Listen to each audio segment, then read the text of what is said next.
Assalamualaikum warahmatullahi wabarakatuh. Saya Namira Melani Kurnia. Dan saya Sahla Natasari.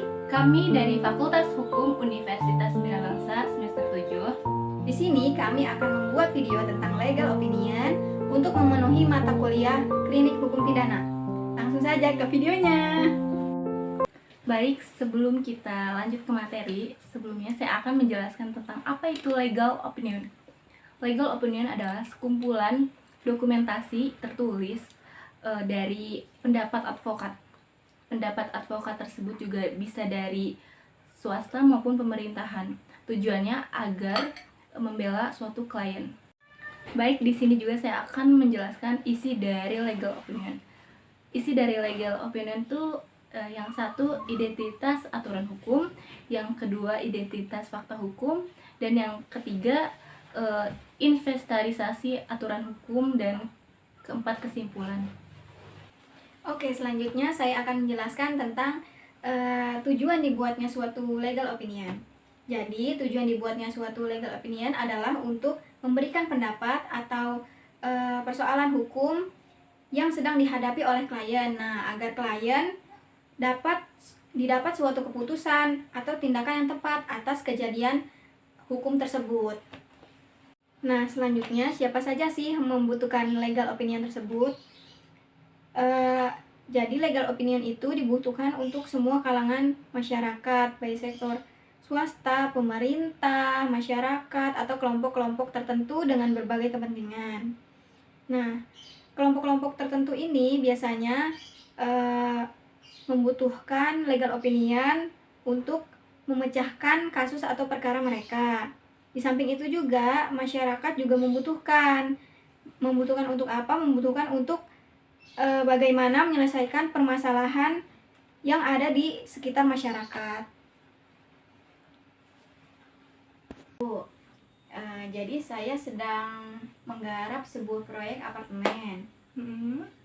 Nah, tiba-tiba di dalam pengerjaan proyek apartemen milik saya didatangi oleh petugas PLN dalam rangka operasi rutin berdasarkan surat perintah PT PLN.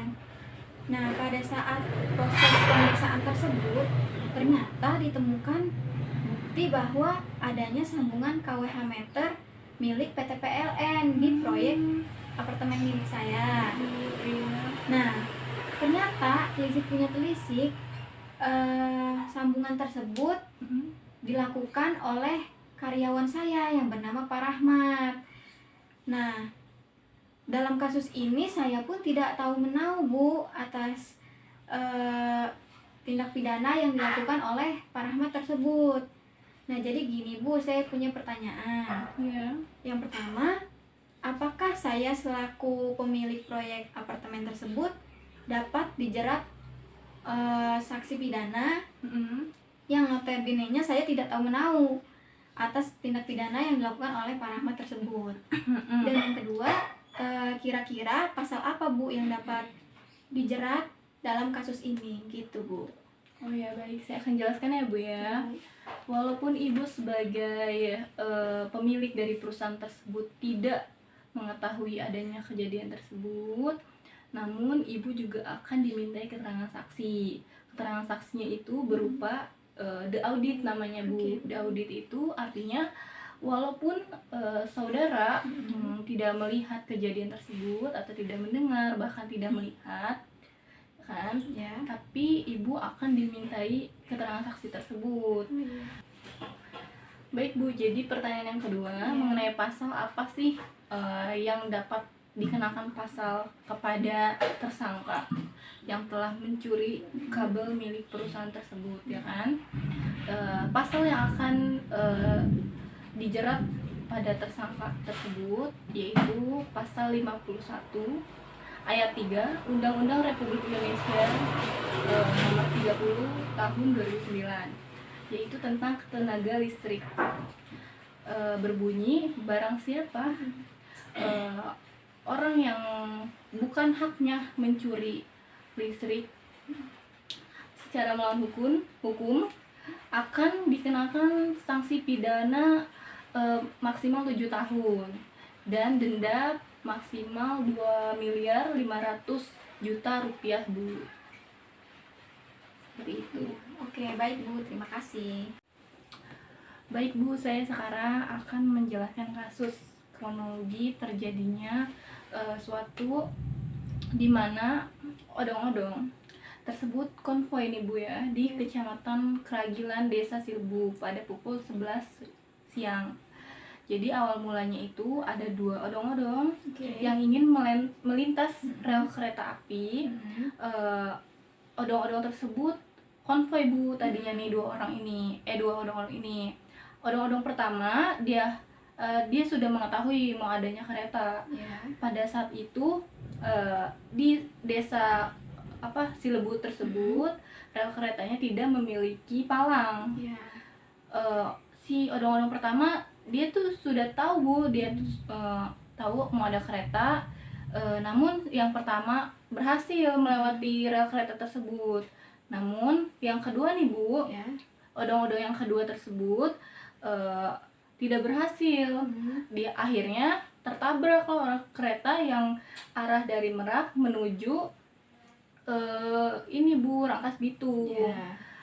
Dimana odong-odong tersebut penumpangnya mental.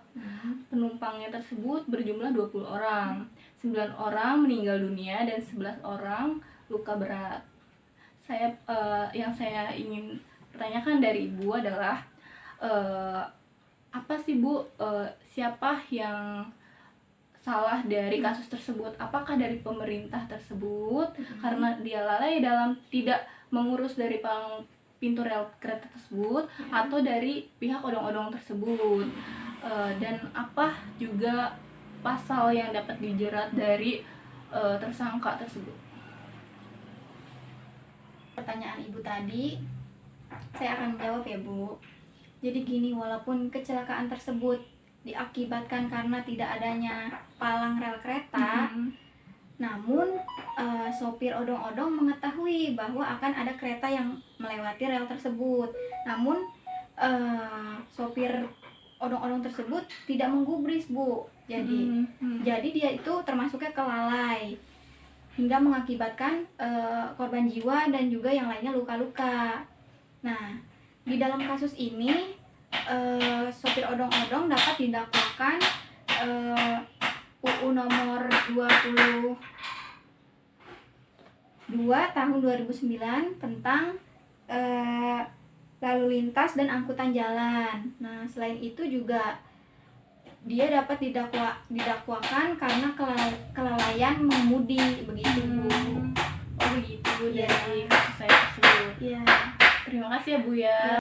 Baik, tadi video yang dapat kami sampaikan, kurang lebihnya kami mohon maaf. Kami menyadari bahwa video kami tadi terdapat banyak ketidaksempurnaan dan juga kesalahan. Oleh karena itu, kami menginginkan saran dan kritikan dari para penonton. Sekian dari kami, kurang lebihnya kami mohon maaf. Wabillahi taufiq wal hidayah. Wassalamualaikum warahmatullahi wabarakatuh.